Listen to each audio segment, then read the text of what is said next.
Nous sommes au salon Silver Economy Expo 2021 à Porte de Versailles. Silver Economy Expo est le salon le plus important à mon sens sur la Silver Economy. Et nous allons parler Internet, web marketing avec Yves Bauzy qui est le fondateur de Digital Boomer. Bonjour Yves. Bonjour Frédéric. Peut-être te présenter si tu le souhaitais, et puis présenter Digital Boomer. Bien sûr. Donc Yves Bauzy, fondateur de Digital Baby Boomer, c'est une société que j'ai lancée en 2016, dont le but est d'accompagner les marques qui veulent communiquer sur Internet sur la cible des plus de 55 ans. Les seniors et Internet, on en est où? Parce que certains disent qu'ils sont connectés, ultra connectés, d'autres qui disent non, il y en a que les seniors ne sont pas connectés, on en est où? Alors moi je pense qu'on est tous d'accord sur le chiffre.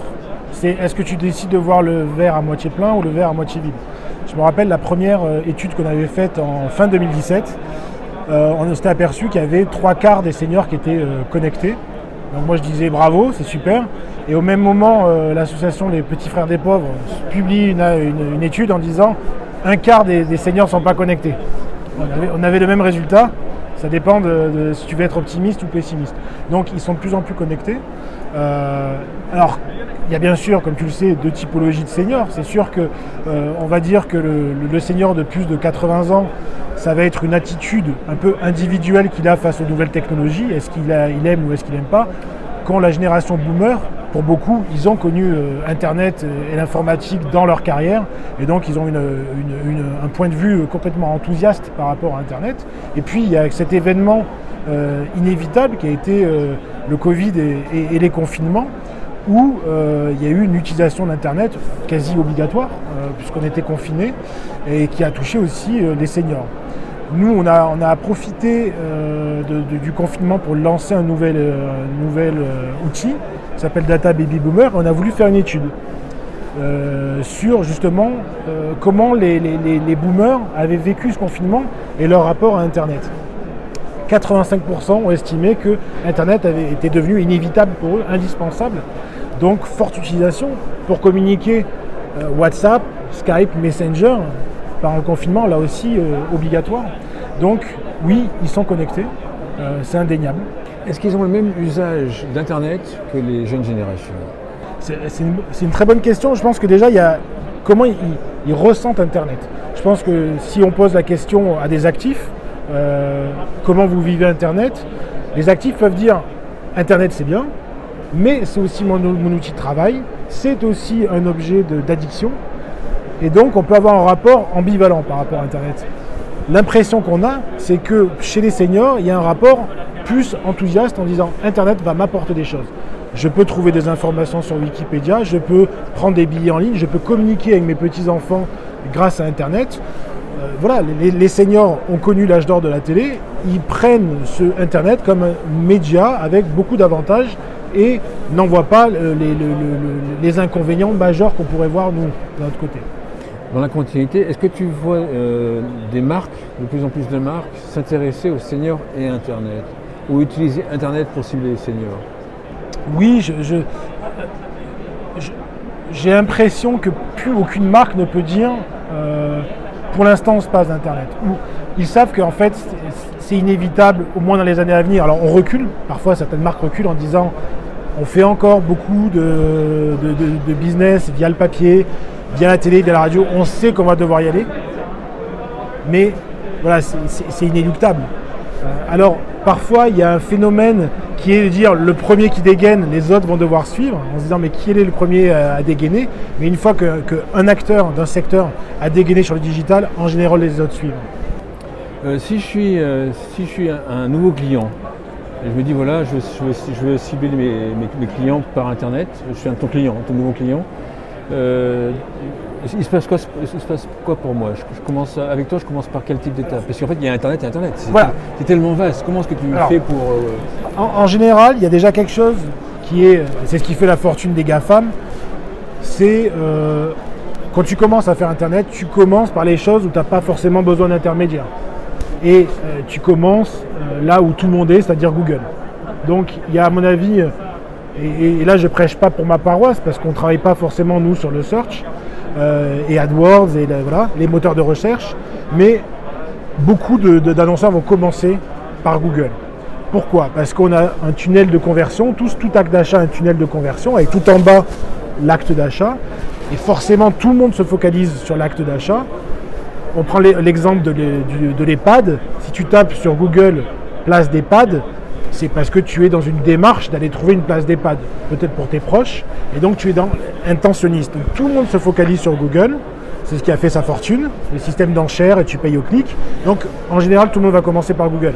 Et bien entendu, quel qu'en soit, j'ai envie de dire, le secteur, que ce soit l'automobile, la beauté, je veux dire, tous les secteurs au monde, 70% du budget digital passe dans Google et Facebook. Et donc ça, c'est le deuxième élément, c'est que aussi les marques vont se dire, je peux tenter de faire du réseau social par moi-même. Et donc, c'est vrai que l'avantage des GAFAM, c'est que tu peux faire des tests sur Google, sur Facebook, en te passant d'intermédiaire.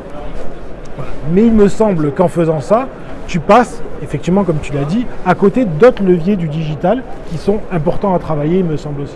Puis aussi les messages. Enfin, Google, quel type de message on met dans Google aussi? Oui, bien sûr. Comment est-ce qu'on référence? Bien sûr. Alors, sur Google aussi, alors Google, j'aurais pu dire Facebook aussi, toi. Est-ce Bien que, en fait, mettre un post sur Google, sur Facebook, ça demande quand même savoir parler au Seigneur. Bien sûr, bien sûr. Alors, par exemple, et Google aussi, ça va donner aussi il y a des saisonnalités, par exemple, des saisonnalités avec les avantages et les inconvénients de la saisonnalité. Tu achètes le mot piscine au mois d'avril, ça te coûte très cher. Tu achètes défiscalisation en décembre, ça te coûte très cher. Donc il y a des saisonnalités inévitables sur Google. Et Facebook, effectivement, Facebook, qui dit Facebook dit réseau social, qui dit réseau social dit community management, discussion avec les internautes. Qu'est-ce qui se passe quand quelqu'un utilise un de tes posts Facebook pour te faire des réclamations par rapport à un produit? Qu'est-ce qui se passe lorsque tu as des haters, donc des gens qui vont critiquer ta marque? Est-ce que tu masques? Est-ce que tu réponds? À quel moment tu réponds? Effectivement, ça demande un savoir-faire, un accompagnement. Et c'est là qu'effectivement, on intervient quand on passe à la deuxième étape où l'annonceur a pu faire des choses dans son coin, tester, et a besoin de passer une étape au-dessus, où là, tu vas mettre en branle plusieurs leviers, donc le search avec Google, les réseaux sociaux, et d'autres leviers, l'emailing, le SMS, les native ads, les bannières, le reciblage, où là on rentre dans une complexité parce que tu as plusieurs leviers et que tu as besoin d'analyser le poids de chacun des leviers qui mène à une vente ou à un lead. Mais comment tu fais? Ça marche par test? Tu définis un objectif, j'imagine, ça marche par test. Exactement. Et après, le client, il suit ce que tu lui recommandes ou pas. Comment ça fait? Alors, la première question, c'est où en est le client? C'est bien sûr, un Coca-Cola va pas avoir les mêmes besoins qu'une start-up qui développe un produit que tout le monde ignore. Coca-Cola, peut-être son objectif n'est plus d'être connu, mais soit de s'assurer de ventes immédiates, soit quand une start-up qui a un nouveau produit, elle ne peut pas venir te voir en disant on veut déjà augmenter notre vente. La première question, ça va être il faut faire connaître le concept, il faut faire connaître le produit, on va être dans une démarche pédagogique qui est complètement différente. Donc la première étape, c'est quel est le besoin du client, où est-ce qu'il en est lui-même dans sa genèse de société, et c'est à partir de là, de où il en est et de où il veut aller, qu'on va définir les leviers. Est-ce que tu as besoin d'augmenter le trafic et la notoriété parce que tu veux être connu? Est-ce que tu veux collecter des leads parce que ton but c'est de contacter les leads qui vont te transformer en vente plus tard?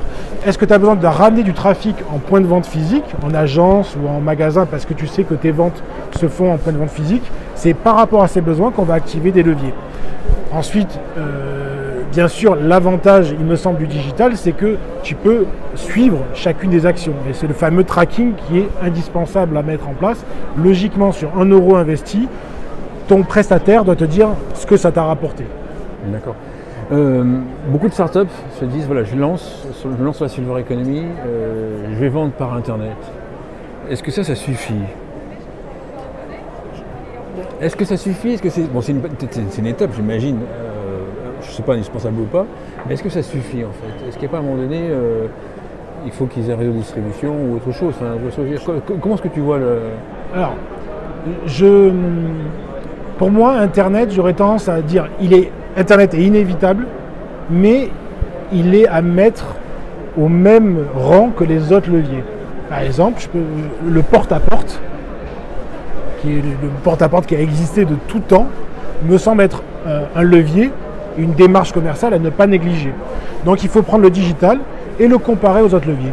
C'est-à-dire que tu fais de la radio, tu fais de la presse, tu fais de l'affichage dans la rue, tu fais du porte-à-porte, tu fais du télémarketing par téléphone, ben tu mets le digital au même niveau pour dire quel est mon coût d'acquisition client et quel est de tous ces leviers celui qui s'approche le plus de mon coût d'acquisition client. Si le digital n'est pas le coût d'acquisition client premier, enfin celui qui est le plus performant, ben c'est peut-être pas celui où il faudra mettre le plus de moyens. Il me semble indispensable d'en avoir, mais ce n'est pas forcément le levier sur lequel il faudra mettre tous les moyens. Les principales erreurs que tu as rencontrées, je sais pas, une ou deux erreurs que tu as rencontrées sur les seniors et Internet. Pour moi, la principale erreur première, c'est se prendre soi-même en tant que référent. C'est se dire, je ne pense pas que ça va marcher parce que moi-même, je n'agis pas comme ça. Ouais. Et ça, parce qu'on est, notamment en marketing, en communication, on est parfois face à des gens qui sont dans une moyenne d'âge qui va osciller entre 30 et 50 ans et qui vont, par réflexe humain, se dire ça ne marche pas sur moi, donc je ne vois pas pourquoi ça marcherait. Et donc, ça demande chaque fois un effort de se dire comment le senior, lui, interagit avec ces différents leviers. Ça, c'est une erreur. Et puis la deuxième erreur, c'est de foncer tête baissée en disant je vais faire du digital sur les seniors. Mais comme tu le sais, un senior, ça veut tout et rien dire. Quelqu'un qui a entre 55 et 70 ans a un rapport aux nouvelles technologies qui est complètement différent de quelqu'un de plus de 90 ans. Donc, vouloir foncer tête baissée en disant je vais faire du marketing sur les seniors, c'est bien.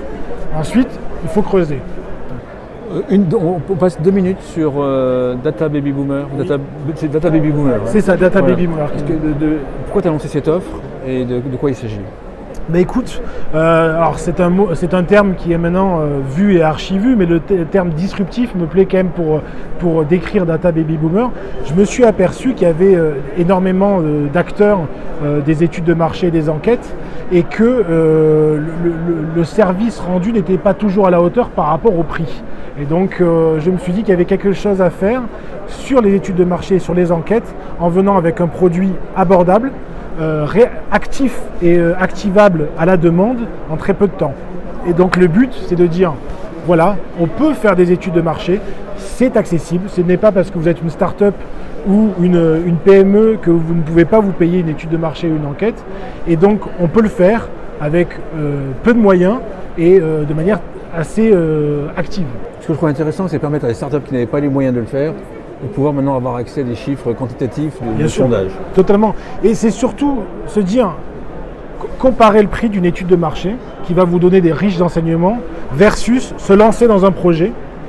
Le cas le plus probant, c'est le cas de l'application. Quelqu'un va mettre énormément de moyens dans une application, ça va prendre du temps, va lancer l'application pour s'apercevoir qu'elle ne répondait à aucune attente, ni à aucun besoin, et va se dire, mais mince, j'ai perdu du temps et de l'énergie et de l'argent sur quelque chose qui n'était peut-être pas utile. Commencer par une enquête, commencer par une étude de marché, et c'est là qu'on peut intervenir à des coûts assez avantageux avant d'entreprendre des projets plus coûteux. Une conclusion à l'émission? Une conclusion, c'est de dire, voilà, moi je veux absolument qu'on démystifie Internet en bien comme en mal.